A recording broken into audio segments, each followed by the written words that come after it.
Welcome to Mystic Musings with Tobie Hewitt. I'm Tobie Hewitt, and I'm your guide through time and space and all points in between. Mystic Musings will give you insight into who you are, why you are here, how to live an authentic life, and where you fit into the universe around you. Join me on this path of mystical exploration.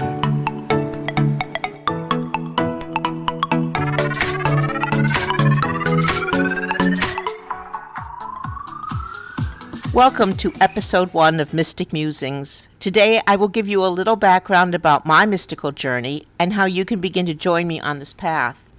You will learn what it is like to be a spiritual girl in a physical world, and that you too are a spiritual being having a physical experience. Let's begin by telling you what my morning's been like. I wake up every morning and I ask Alexa to play Oprah magazine's What I Need to Know. What I know for sure. And today it was about her knowledge that she is a spiritual being. And she quoted Teilhard de Chardin's quote about being spiritual beings in having a physical experience rather than physical beings having a spiritual or no experience. And I took that automatically as a sign that the universe was saying, get up out of bed and start recording. But then I thought, well, what do you think the focus word is? Let's ask what the focus word is for the day. And the word was synchronicity. No, I can't make this stuff up. I can't. Synchronicity is the universe's way of telling you that you are on the right path, you are doing the right thing, and that you should get along with it. So I got out of bed, and now I am recording this episode. My original plan was to just launch into what it's like to be a mystic. But first, I think I should tell you why I chose the word mystic for myself. I didn't. The universe did. I have been called everything from a medium to a clairvoyant to a psychic to a nut job. But I always am able to discern, or most times I am able to discern, what the universe is telling me, or what people on the other side are telling me, or what other people are telling me without ever saying anything. And so mystic seemed to be the best word to describe that. I've always been this way. I don't know what it's like to be any other way. I don't use the word normal because I don't know what normal means. I started, my first recollection of anything mystical would be when I was about 4 years old, and I happened upon a gentleman in my backyard, which was only accessible by one gate, and he was sitting, this very old gentleman, dapper gentleman, was sitting in my sandbox. And I went and ran to get my mother, and when I came back, he was gone, and he couldn't have left the backyard without passing us. And so I pondered this for a while. She just sort of wrote it off to Tobie being Tobie, which I was even at age 4. And it came to pass that I finally realized that this was my spirit guide, Roger, who was a friend of mine in a previous lifetime in Dover, England. We were involved in paranormal research back then in the 1800s. And we decided that I would incarnate now, and he would be my spirit guide. And we have worked together my entire life on this plane in this incarnation. And now we are coming to this point of this podcast and being able to help more people, we hope, than we have been before. I have been seeing spirits and other beings since I was little. Little flashes of light, orbs, fairies, all sorts of things, and some things not so nice, and we'll get into that in a later episode. I have had my abilities develop as a clairvoyant, a clairaudient. I practiced in precognition. Let's see, what else can I tell you? I have done paranormal investigation with Ed and Lorraine Warren, who were the investigators of the Amityville horror situation. And I have, and they recognized that I was what I say I am, what the universe says I am, which is a mystic. I did my first reading when I was 19 years old. A fellow who was very nervous, very anxiety-ridden, was on a very high dose of Valium. And he asked me for help. He said, "Can you tell me something that will help me?" So I picked up he handed me his ring. It was a gold ring with a ruby in it. And the minute I touched it, oh my, I'm going to tell you, it was something to feel this ring.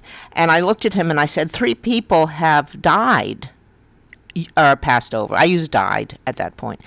Died wearing this ring. And I said, one of them had a massive heart attack, one of them drowned, and one of them was hit by a train. And his eyes went very round. And he said, that's absolutely true. And so I said, I think this is a ring you should probably get rid of. At that point, I did not know about cleansing items and being able to rid them of their vibrations. So he got rid of the ring, and I had quit the job very shortly after anyway. And I saw him several months later, and he was off the Valium, or at a very low dose by that point, and he was feeling much better, and the vibrations that the ring had held and had given to him all the time he was wearing it, which were very negative vibrations, were gone. And so he was healed. And I was very grateful for the opportunity to be able to do something and be able to help him. I have always been an energy healer. Oh, let me go back to that for a moment. I have been giving readings now since I was 19, and I am considerably much older than that now. And I have given readings that I just didn't think were good until somebody said, well, wow, you nailed that. And then there have been readings where the spirit on the other side has made themselves so clear to me that they've actually become friends of mine, just like somebody who's in a physical body would. And they stop in from time to time and just say hello. I'll get to that another time too. But my favorite is at this point is someone came in for a reading, and I explained that if I didn't get anything in the next little bit, we would stop the reading, and she would not have to pay the full amount. And this person, she agreed, and this person showed up in spirit and said, "Hi, I'm Tim." And I looked at her and I said, "Well, there's a Tim here," and she burst into tears because that is the person who she wanted to meet, to have come to this meeting. And it was very exciting because Tim was a hippie, and I enjoy hippie vibration, and so we've just become very good friends, and I was very glad to be able to help her. As I said, I'm an energy healer. Spirits have given me a substance called glitter that I send out to people when they need healing, and it also comes through my solar plexus and my hands, and I give it to people and they feel better. I'm a light worker. I work for the betterment of all of us. I try to make sure that everybody is being their best self. I'm trying to make people realize that they are spirit and that they have no reason to fear. And let's see, what else? As I say, I'm a medium. I give individual readings and group seances, which are mostly fun and sometimes strange. One time we had a 6-foot fairy behind a person who was at the circle, and they kept throwing long-stemmed red roses onto the lap of the person in front of them. I knew that they were from her mother and husband, who were both in spirit. All of this, of course, is interesting and I hope helpful, but these are just evidences. These are evidence of a larger reality that we are all a part of, a universe of here and now with the illusion that there is some measurable space and time so we can learn. Attaining verifiable information from spirit proves there is no death because, well, let me think, there is no death. There are no dead. That is one of the main messages that I have to give you. And most of what I'm going to be talking about in the coming episodes has to do with how we live our lives with this illusion that there's an end to it. When there is no end to life, life continues just in a slightly different form, freer, with a little more ability to move around. But death does not exist. only life exists in various forms. And I keep seeing evidence every day of things that happen. Like this morning, waking up and having these two messages presented to me. I don't make it up, and they just do that every day. They tell me something that I need to know, that I can help other people, which is my main goal. We are part of a universe that has so many different facets to it that it would take many, many lifetimes, both here and on the other planes, to understand. And there are other planes. Once we have incarnated as many times as we need to learn the lessons that we need to know, we are released from having to reincarnate, and we are released to having to reincarnate, and we can get on with learning on different planes. My purpose not only is to prove that there is no death and there are no dead, but to also give people solace and knowledge that they are indeed spirits having this physical experience, and that we return many, many times to learn a variety of lessons. At the end of the day, we are indeed one spirit, because the universe is one. Everything in the universe is one. It's a part of the same energy pattern. And it was created at one moment, I believe, from what I've been able to discern.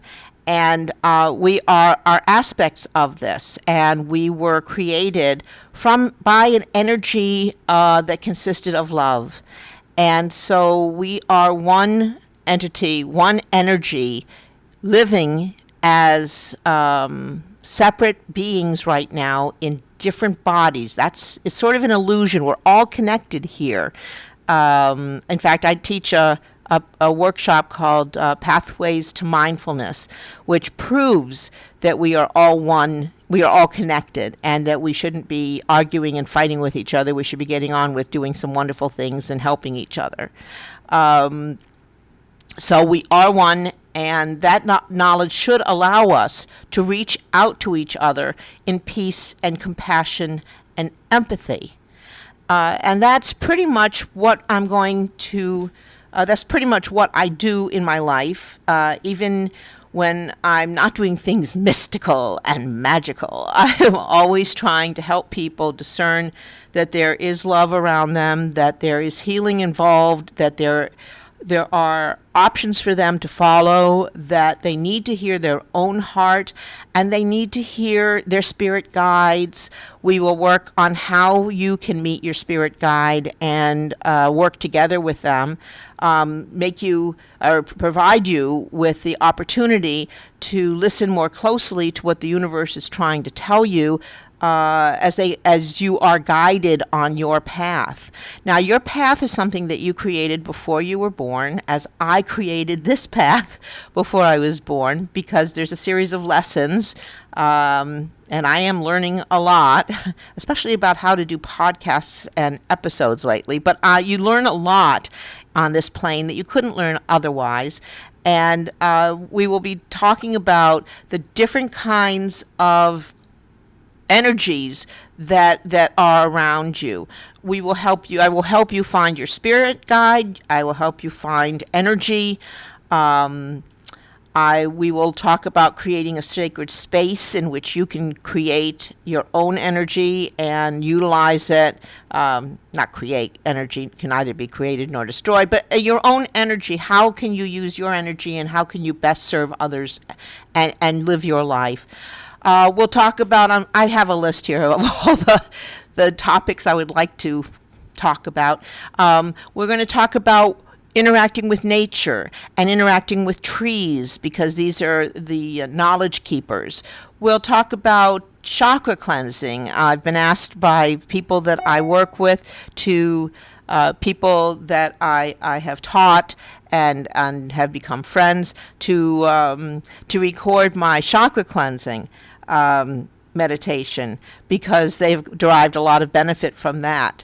We'll talk about synchronicity, what happened this morning to me with listening to Oprah, and listening to my focus word, and knowing that I had to record this before I even go for my morning run. We'll talk about spirit guides. We'll talk about there is no death. what it's like to have a psychic reading, different kinds of healing modalities. We will investigate mindfulness and how being mindful and meditating helps us to be open and aware of the universe more fully. We'll talk about taking your spirit for a walk, going through nature again. We'll talk about the different ways of listening and sensing with our spirit senses rather than our physical senses. We'll talk about religion and spirituality, why meditation is important, why breathing is fundamental.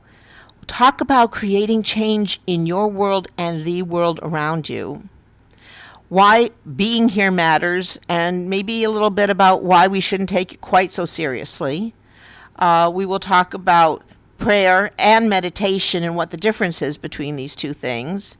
We'll talk about the creative spirit, which is my term for that energy that created all of us and everything that exists around us.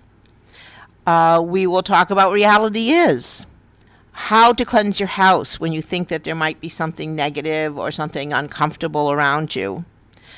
We will talk about a concept of indigo children, which are children that are born having awareness of spirituality, and how you yourself were probably an indigo child if you have one, and whether we are all indigo children from one extent to another.